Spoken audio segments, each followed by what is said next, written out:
ప్రజలు గెలిచారు. రాష్ట్రాన్ని నిలబెట్టే బాధ్యత ఇక్కడుండే శాసనసభ్యులపైన మనందరిపైన ఉంది. ఈ విషయం మనం గుర్తుపెట్టుకోవాల్సిన అవసరం ఉంది. ఒక అరాచక పాలన, ఒక విధ్వంసకర పాలన. మామూలుగా ఇది చూస్తే ఈ కూటమి ఏర్పాటు చేసినప్పుడు కూడా నేను ఎప్పుడూ మర్చిపోలేను. ఇప్పుడే పురంధేశ్వరి గారు చెప్పారు, పవన్ కళ్యాణ్ గారు చెప్పారు. 3 పార్టీలు కూడా ఒక అత్యున్నతమైన ఆశయాల కోసం పార్టీలు పెట్టినప్పటికీ ఈరోజు కలయిక కూడా మీరు చూస్తే, ఈ కలయికని చాలా ఎన్నికలు చూశాను కానీ నా చరిత్రలో ఎన్నికలైన తర్వాత కంప్లైంట్స్ ఉండేటివి. ఇక్కడ పలానోళ్ళు సరిగా పనిచేయలేదు, ఇక్కడ ఈ నాయకులు కోఆపరేట్ చేయలేదని. నేను చూసిన మొట్టమొదటి ఎన్నిక, ఈసారి ఎన్నికల్లో మాత్రం 100% 3 పార్టీల నాయకులు కార్యకర్తలు సమిష్టిగా పనిచేశారు.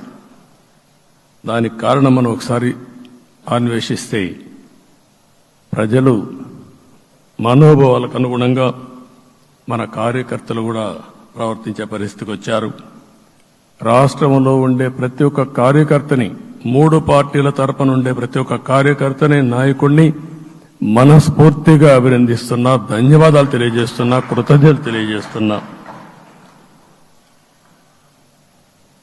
మేము చాలా వేవ్స్ చూసాం. 94లో 1 సైడ్ ఎన్నికలు జరిగాయి. అప్పుడు కూడా ఇన్ని సీట్లు రాలా, ఇన్ని ఓట్లు రాలా. ఈరోజు మనం చూస్తే 175 సీట్లకు గాను 164 సీట్లు గెలిచాం. అంటే 11 సీట్లే ఓడిపోయాం. అంటే స్ట్రైకింగ్ రేట్ 93%. అంటే మామూలుగా 93% రావడం అనేది దేశ చరిత్రలోనే అరుదైన అనుభవం ఇది. అలాంటి అనుభవం ఇక్కడ చూపించారు. ఓటింగ్ కూడా 57% ఓట్లు వేశారు. మనకు 50% ఓట్లు ఇస్తే ఎక్కువ అనుకుంటాం. అలాంటిది 57% ఆవరేజ్గా ఈ రాష్ట్ర ప్రజానీకం మనల్ని ఆశీర్వదించారంటే మనలో ఎంత బాధ్యత పెరిగిందో మనం ఒక్కసారి గుర్తుపెట్టుకోవాల్సిన అవసరం ఉంది. జిల్లాల వారీగా, పార్లమెంట్ల వారీగా విశ్లేషిస్తే, శ్రీకాకుళం క్లీన్ స్వీప్ 7కు 7 గెలిచాం. విజయనగరం అన్నీ గెలిచాం. అరకు 2-3 ఎన్నికల్లో మనం గెలవకుండా ఈసారి ఎన్డీఏ అభ్యర్థులు చూస్తే 7కు 5 గెలిచాం. మన దురదృష్టం పార్లమెంటు పోయింది. అక్కడి నుంచి వైజాగ్ 7కు 7 గెలిచాం. అనకాపల్లి 7కు 7 గెలిచాం. దెన్ తూర్పుగోదావరి, కాకినాడ, అమలాపురం, రాజమండ్రి, నరసాపురం, పక్కన వస్తే ఏలూరు, మచిలీపట్నం, కృష్ణా, గుంటూరు, నరసరావుపేట, బాపట్ల అన్స్టాపబుల్ 7కు 7 గెలిచాం. అక్కడి నుంచి నెల్లూరు ఒక్క ఒంగోలులో బ్రేక్ పడింది, ఒక 2 సీట్లు పోయినాయి.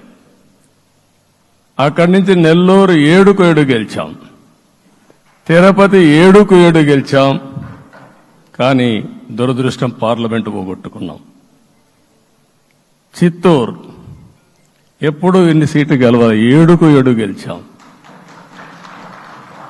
అక్కడి నుంచి రాజంపేటలో 7కు 4 గెలిచాం.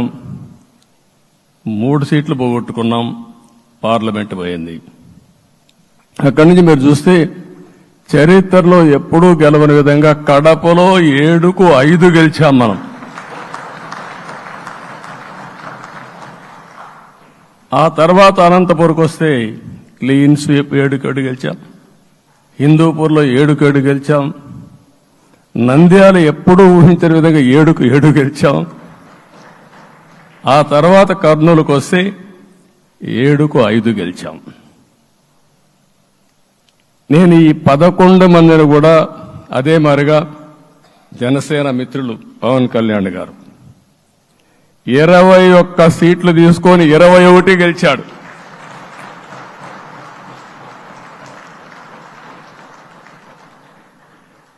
బీజేపీ 10 సీట్లు తీసుకుంటే 10 గెలిచారు, 8 గెలిచారు. అంటే 10కి 8 గెలవడం అనేది ఒక చరిత్ర. ఆ 2 సీట్లు కూడా కొన్ని ప్రత్యేకమైన కారణాల వల్ల ఓడిపోయాం తప్ప ఇంకోటి కాదు. అంటే ఇక్కడ ఒక లెసన్ మనందరికీ అర్థమైంది ఏంటంటే, అభ్యర్థులు గట్టిగా నిలబడుకున్న ప్రతి ఒక్క చోట ప్రజలు మనల్ని ఆశీర్వదించారు, గెలిపించారు. ఇదే ఈ యొక్క ఎన్నికల్లో మనందరం గుర్తుపెట్టుకోవాల్సిన ఒక ప్రత్యేకమైన విషయం.